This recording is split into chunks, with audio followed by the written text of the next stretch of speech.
Hey, today I'm just going to show you how I did a drywall patch without buying a special kit.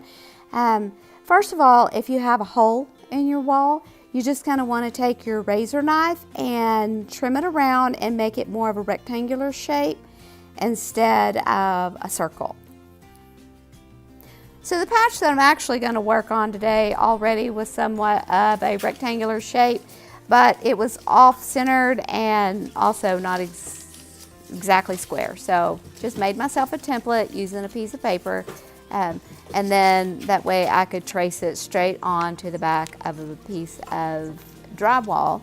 You want your drywall piece to be about 2 inches wider, 2 or 3 inches wider on each side of your actual hole, and then just use a straight edge to cut 2 of the parallel sides before you snap your board. And make sure that you're using the back side of the drywall piece to do your cuts. And then instead of cutting through, I'm just going to pull off and leave that top paper of the drywall. And now just need to do the other 2 parallel sides.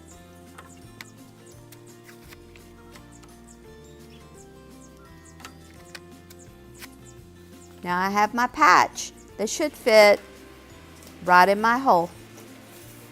There it is. So now just get you some joint compound, drywall mud, put it on each side where you're going to put your patch.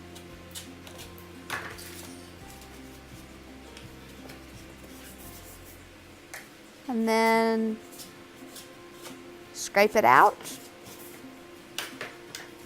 And then we'll add a little drywall mud on top. This is what the first layer looked like.